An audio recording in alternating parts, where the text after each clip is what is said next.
Penn State's coaching search may have just created a monster, and no one is really talking about it. BYU, heading into the Big 12 title game, is 22-3 over the last 2 seasons.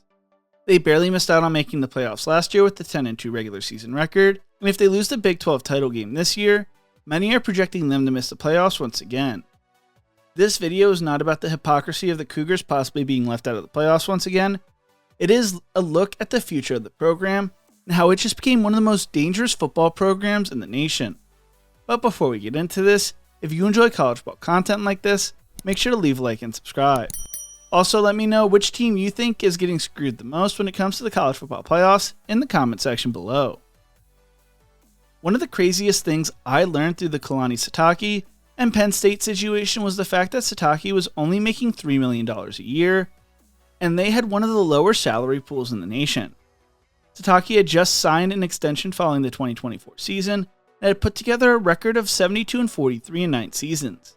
He had led BYU to 7 bowl games, 5 bowl wins, 3 top 25 finishes, and 3 double-digit winning seasons. Under his tutelage, BYU moved from being an independent to a power conference in the Big 12.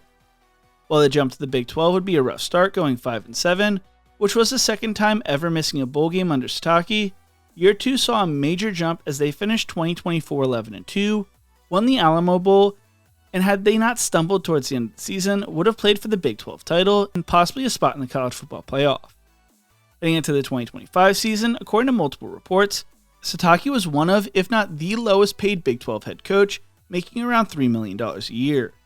To put that in perspective, Brent Brennan makes $3.1 million at Arizona and ranks 15th in the conference, while Scott Satterfield is 14th, making $3.6 million a year.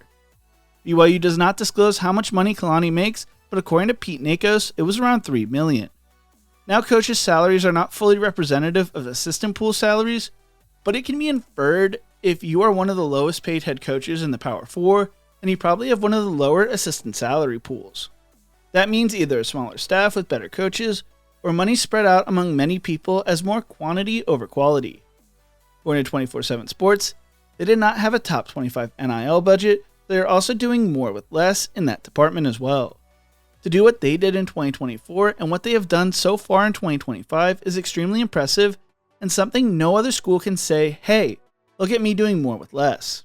Toss in the fact that the Cougars lost their starting quarterback in the offseason and added freshman Bear Bachmeier during the spring window makes things even crazier. It also shows this team is not going anywhere anytime soon. They're expected at the time of recording to sign 4-star quarterback Ryder Lyons, the 5th best quarterback and the 38th best player in the 2026 recruiting class according to 24/7 Sports Composite. Barring anything crazy, they should be set at the quarterback position for years to come, as Lyons won't arrive on campus until 2027 because of a mission trip. They earned his commitment over the likes of Alabama, Oregon, Georgia, Ohio State, and USC. They've done all that before the whole Penn State situation occurred. So what exactly did the Penn State situation cause, and why is that a problem for the rest of the college football world? I say it's a problem not as something negative, but as a term that BYU just took the next step as a program. Well, Penn State approached Sitake with what was reported $11 million a year contract to leave his dream school and to come coach at Penn State. Apparently there was a handshake deal in place between the two sides. He was going to be announced as the next Nittany Lions head coach after the Big 12 Conference title game. They wanted to keep things quiet to not serve as a distraction for one of the biggest games in program history in a while. Sitake is currently at his dream job at BYU. He played for the Cougars, he was named the Senior Associate Athletic Director in July, and he has spent a majority of his career coaching in the state of Utah between BYU, Southern Utah, and Utah. He has spent 2 years out of the state, in 2001 as a defensive backs and special teams coach at Eastern Arizona, and 2015 when he was the assistant head coach and defense coordinator at Oregon State. He also shares a great story about how he didn't think he would end up with the coaching job when he was first interviewed. The guy is loved by the school and adored by his players. He is an amazing coach who knows how to have fun and has turned into one of my favorite coaches to follow. He also has the Cougars on the doorstep of the college football playoffs. So it seems completely out of left field when it came to reports that Sitake was considering leaving and led to the formation of what some on social media dubbed the Mormon Avengers. Crumble Cookies CEO Jason McGowan would head a movement to get together the money to retain Sitake in Provo. McGowan posted a cryptic yet obvious message to his X account as BYU and its donors made every effort to keep him there. Some people are not replaceable. Sounds like it's time for me to get off the sidelines and get to work.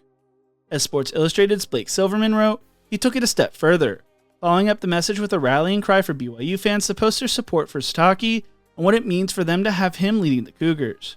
To ensure an outpouring of support, McCowan upped the ante with 4 tickets at the 50-yard line and covered airfare for a trip to the Big 12 title game in Dallas for his 2 favorite responses. According to On3's Pete Nakos, BYU would put together a contract that paid Sitake more than $9 million a year, an increased assistant salary pool, and $10 to $15 million extra of NIL money on top of the $20 million cap, giving them funding closer to Texas Tech. As Fanside's Lawless Republic wrote, BYU's owned by the Church of Jesus Christ of Latter-day Saints. No church tithings funds go to BYU Athletics. BYU Athletics can only spend what it makes and what its donors contribute. Well, the donors stepped up and Kalani is staying in Provo. The donors have stepped up big, and I think it was a shot at the Big Ten and SEC needs to lead to a reevaluation of how we view teams like BYU and Texas Tech.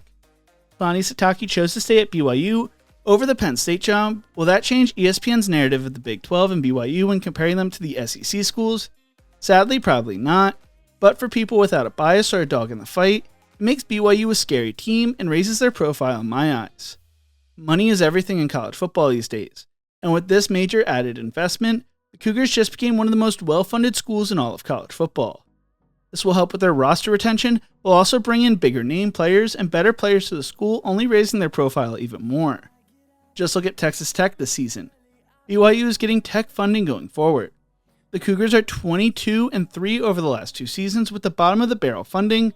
What is going to happen now that they are a better funded, well-oiled machine? That does not just matter in the transfer portal, but also high school recruiting.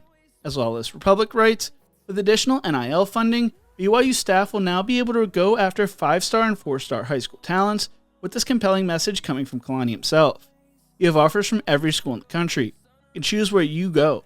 I had the chance to coach Penn State in the Big Ten. I chose BYU. It's the best decision I ever made. This is also a big win for the Big 12, as they could have their replacements for Oklahoma and Texas as their big dogs, with a well-funded Texas Tech and BYU. It also helps the Cougars in the next round of realignment if the Big 12 continues to get screwed. There are going to be blue bloods who laugh at this video, but when you look back at college football history, BYU has a tendency to shake things up and change the landscape even when they have everything pushed against them. BYU is coming, and they are only going to get better.